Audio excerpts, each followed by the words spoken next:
Hey, I'm Sean Edwards, bringing you another episode of On the Set, where we take you behind the scenes on some of Hollywood's biggest movies and TV shows as I introduce you to some of the individuals who make it happen behind the scenes.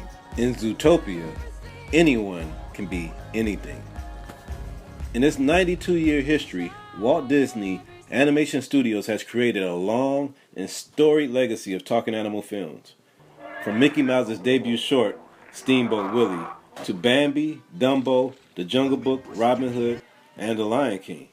Well, when you know it, Walt Disney Animation Studios is at it again, and they return to the wild with the feature film Zootopia. So Zootopia went bonkers in the box office, grossing more than $1 billion worldwide, and is now available on DVD, Blu-ray, and digital download. And before I tell you about some of those amazing features, I'm taking you on the set to Walt Disney Animation Studios to talk to directors Byron Howard and Rich Moore, and I'm going to see if they can even teach me how to do some of this ADR voice-over acting, so maybe I could be in the next Zootopia, because I know one is coming. So y'all stay tuned for this special edition of On the Set.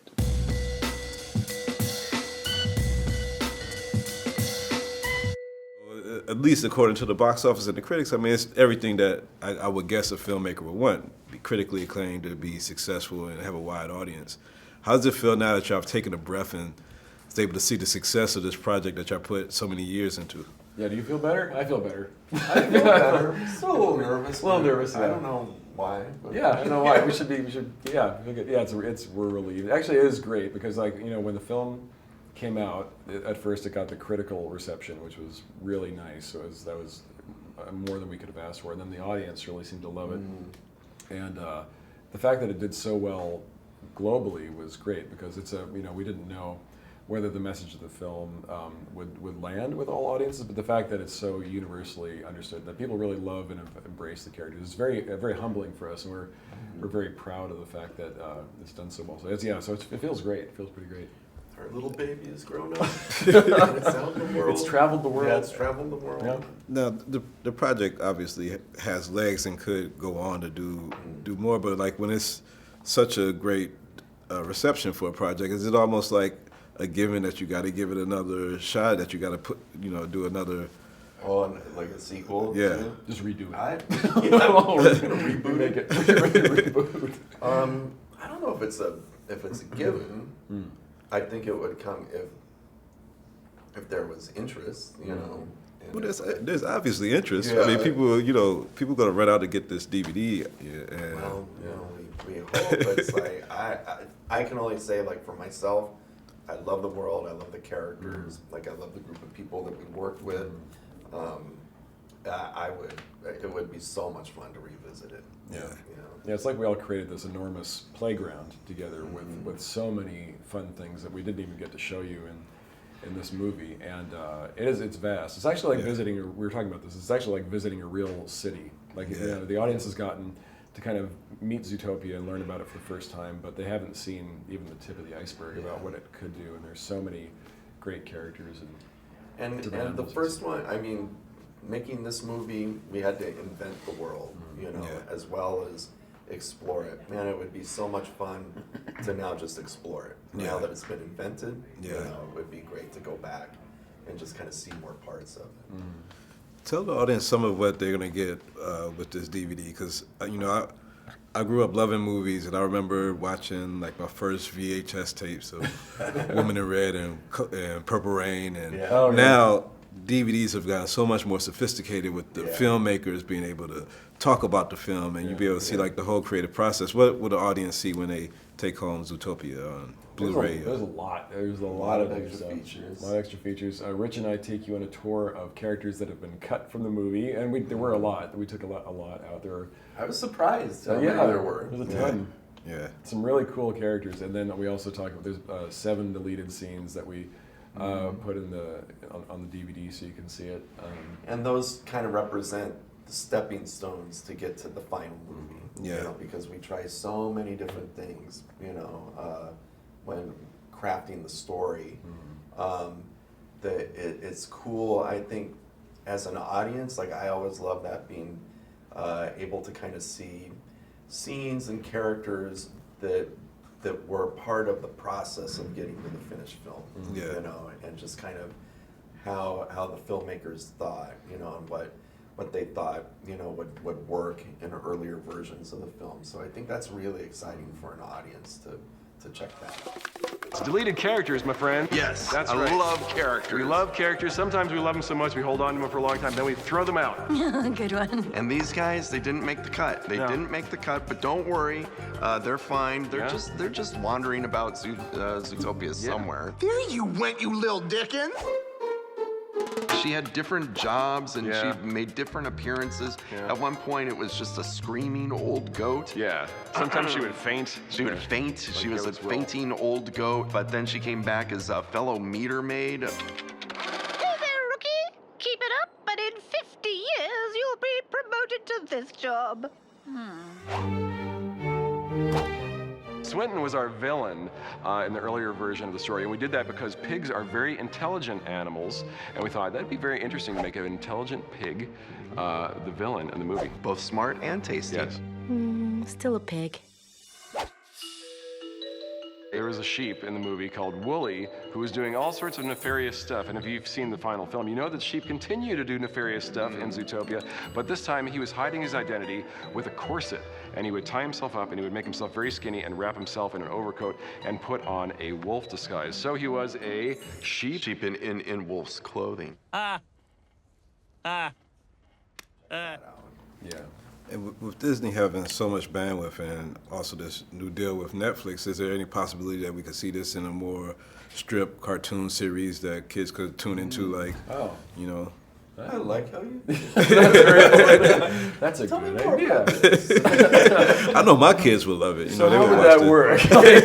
work? What would the first episode be? We got to put Flash. We got to give Flash more screen time. 'Cause, That's a good idea. So Flash, and what would Needs a lot of Flash screen do? Where is Flash? I don't know what it is, but it'd be very slow. It would take a long time. Yeah, so the episodes wouldn't be very expensive. It would just be Flash No, in it'd one just be, location, accomplishing Tonight, very little. Flash walks across the room. And wrap. Next week on Flash. Join us next week when he finishes walking across the room. You know, I started here on Wreck-It Ralph, and as a story artist, your job is to, like, you draw the scenes out, but you're also, like, questioning the story, and you're also an actor because you're drawing the scenes emoting, and then when it's time to pitch the scenes, you're, like, acting out the characters kind of too. And so whenever we make the films, we'll make rough versions of them first with just drawings, and they'll reach out to the different people at the studio and say, hey, we have this character, we just need some scratch temporary voice, can you come in and do it? So we'll all come in and do it, and then every now and then it'll stick. And so this was the case where they brought me in, and it was just going to be for scratch. And then afterwards they said, you know what, this voice, it's just dumb enough that it fits this character, let's leave it in. So when you're making a voice for Flash, how do you go into a sluice mind? Like, how do you decide to make this voice? Like, how do you go about constructing it? So what was cool about that was, so, you know, they said, okay, we're going to have you come in and you're going to be a sloth.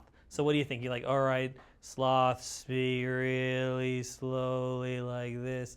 But then when I got there, Rich Moore, the co-director of Zootopia, he was like, well, this is how the sloth talks. He speaks normally, but he just pauses between his words. And so I was like, all right, I got that. And so we worked on that, and every time I thought I was doing it right, he'd say, slower, slower, drag it out more, until finally I guess we got it the way he wanted it.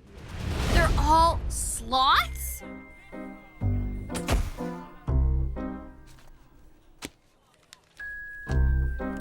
What, are you saying that because he's a sloth he can't be fast? Flash, 100-yard dash. Buddy, it's nice to see you. Nice to see you, too. Officer Judy Hopp, CPD, how are you? I am doing Fine? well. What Hang in there. can I do Well, I was hoping you could run a for play. you Well, I was hoping you today? Well, I was hoping you could run a play for us. We are in a really big hurry. What? Well, I mean, it's really cool because I've loved animation my whole life, and I love all aspects of it. So this is a part I never thought that I would be part of. So it's kind of neat to see that, and it's fun to like, I think for the first time my mom kind of understands my job. You know, like she never understood any other part of it, but this she gets. Like I hear your voice, I'm looking at a character. And it's fun with like my nephews and nieces, like getting to like, we all get to pretend to be the character. So that's kind of neat, you know, that you're seeing how like something you worked on is like shared with the world. Have to, baby. And when we return, I'm going to go in the voice recording booth myself and try this voice acting out and see if I can get in Zootopia too. But before we go there, here's a special clip from the DVD Blu-ray digital download of Zootopia in stores now, a roaring exclusively on metropolis Black where TV. predator and prey Check it out. live peacefully, going about their daily business as they would in any other urban jungle. However, every city has its mysteries.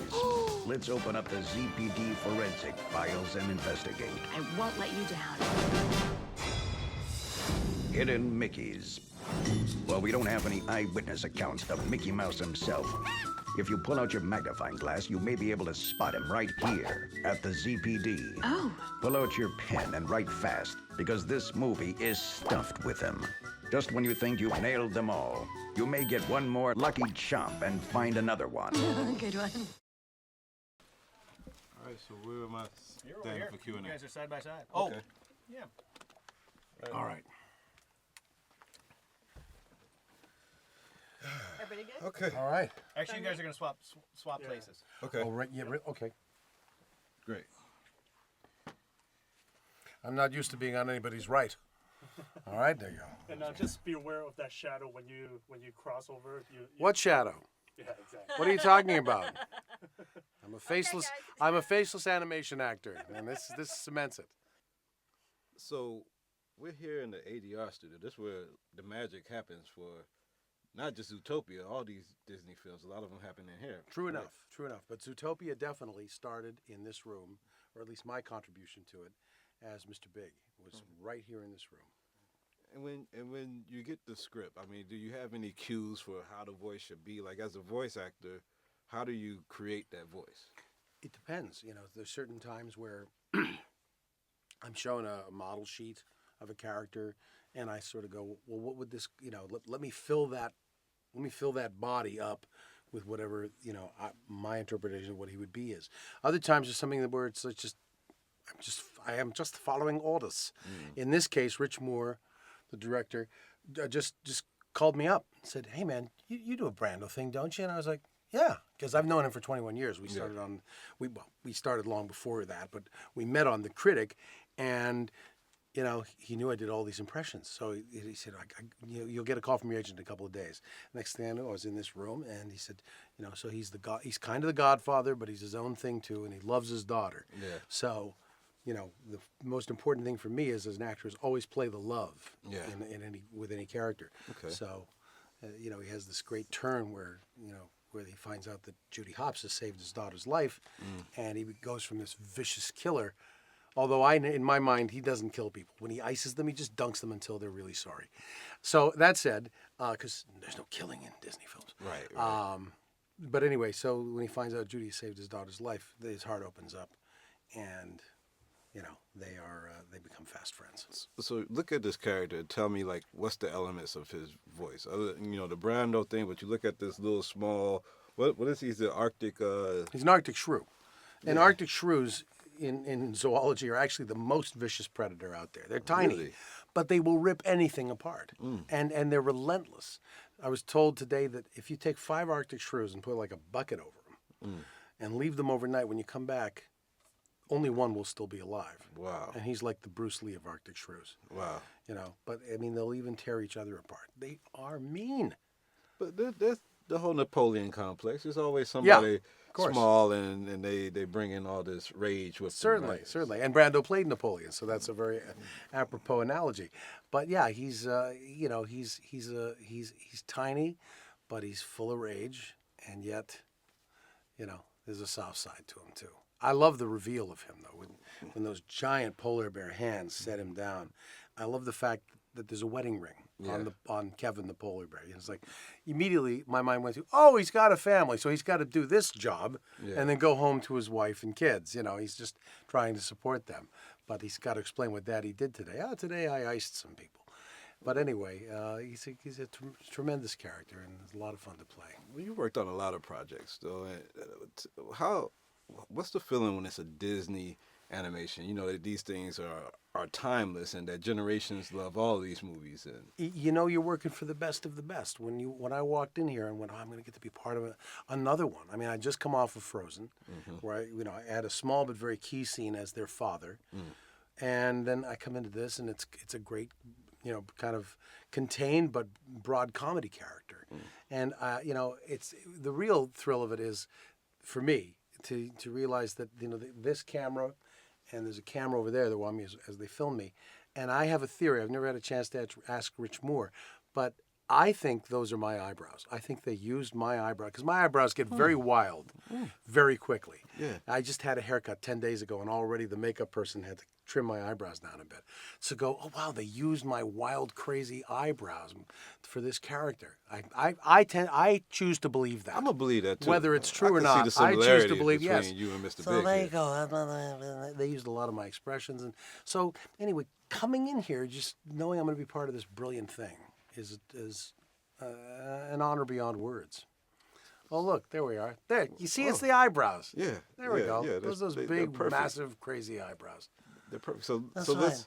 So how do we get into this voice? How do we get into this voice? Because I've never done voice acting, and I appreciate. The first thing you do. It's like I need some balls in my. Well, you first of all, I started actually the first take we did. I put cotton balls. You couldn't understand a damn thing I said. So we took the cotton balls out, but to do Brando, you got to physicalize his face. He had a very pronounced. His bottom jaw came forward of his teeth, his upper teeth like this. So you do that, and you kind of just send your voice across your teeth like this. I'm gonna make an offer you can't refuse. You come here unannounced on the day my daughter's to be married. We're gonna try it for real now. Put on the headphones. Oh wow! Okay, you're gonna get to be Mr. Big. This is cool. Watch this. First of all, you're gonna hear a pitch shift, so you're gonna hear your voice as it really is, and then the upper range. Oh, I see. I have to, baby. Daddy has to. Ice him. Like that. You have to ice him. There you go. That's it. Because I'm gonna make an offer you can't refuse. There you go. So here's the line you're going to loop. I have to, baby, daddy has to. Ice him.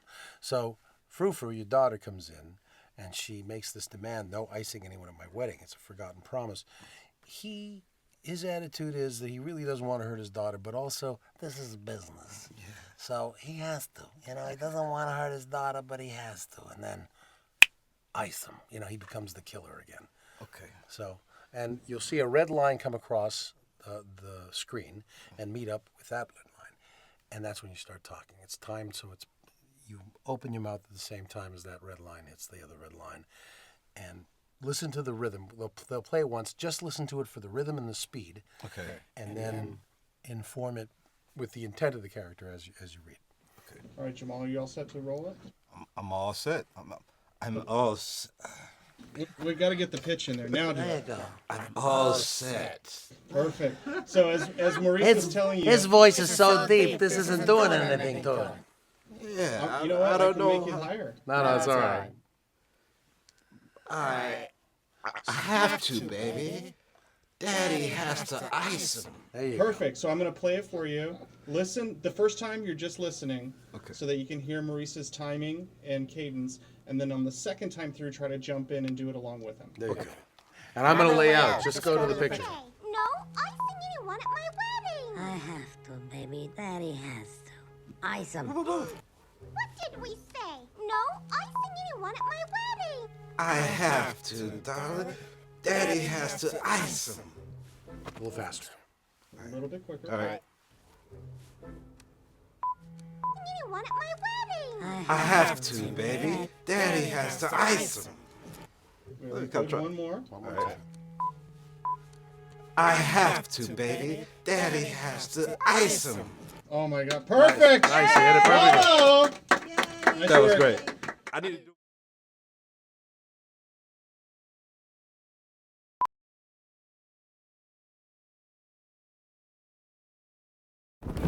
No. If you're mad at me about the rug, I've got more rugs! Oh, Daddy! It's time for our dance!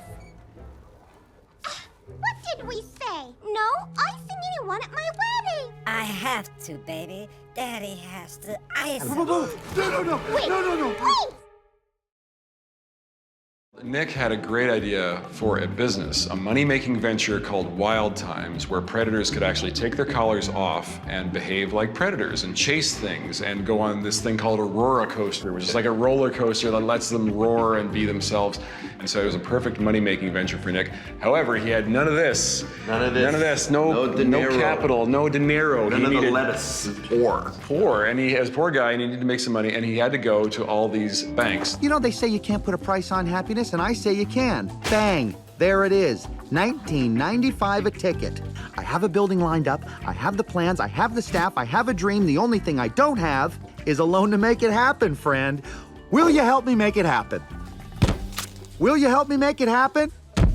Will you help me make it happen? I'm just gonna put it out on the table. You don't like mammals like me, and I do not like mammals like you, but what do we both like? We both like money. You have it, I wanna borrow it, and then we'll both make a lot of it. Desperate? I'm not desperate. I am desperate. Look, I get it. No one wants to throw money down a rat hole. And by that, I meant no disrespect. They say you can't put a price on happiness. I say hogwash. What? Well, that was an unfortunate. Now, I don't want to beat a dead horse. I'm just going to leave. Over again.